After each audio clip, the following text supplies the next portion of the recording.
Hey guys, it's Van here at Average Joe's Fishing Club.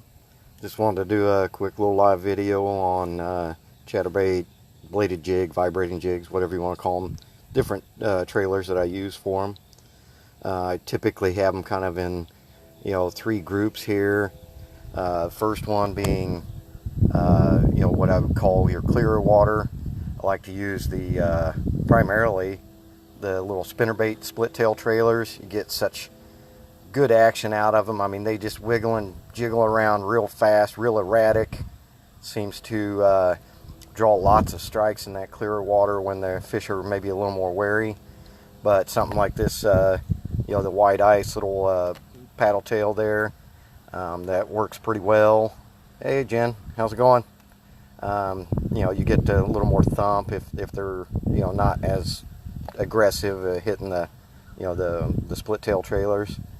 And then more in your stained water, I'll go to this from clear water for that sexy lavender, stained water more the golden shiner look there. I like using the Zoom Fat Albert curl tail grubs, rigged upside down as you can see, so that tail doesn't flip up and hit the hook near as often.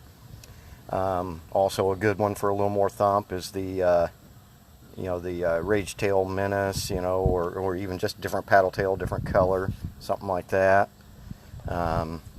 Moving on to more of the muddy water, sometimes even stained or clear water as well, low light conditions, stuff like that. Typically your glimmer blue and killer blue colors from Zoom on that Fat Albert, but also, and this is a bait right here, the Havoc Pit Boss that Clayton himself actually schooled me on that one.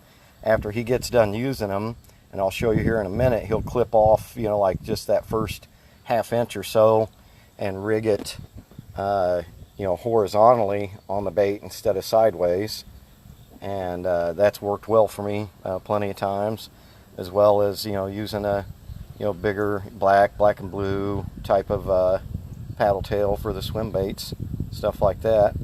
So let me switch the camera around here and I'll show you how to clip off that little bit and put that on the bait, and show you how to do that, how I rig it typically.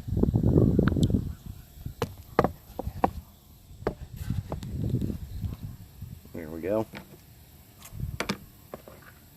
So you just kind of take about that top, half, maybe 3/4 of an inch, and just clip it right off. And take your bait. Like I said, you're rigging it kind of vertically on there instead of horizontally. And Clayton puts a nice little bait keeper on these bladed jigs as well, because all the ones I throw are all ones he makes. And then you wind up with that. You got all four of those little appendages, flapping back and forth in the water, and get a lot of action out of it, a little more extra thump, stuff like that. And that's just a real quick little thing that I wanted to show you guys today. Thanks for tuning in, everybody. And once again, that's probably my three main bladed jigs right there. I've got a few other colors, but I mean, that's the ones I typically do the best with. And of course the trailers that go with them. Thanks guys. See ya.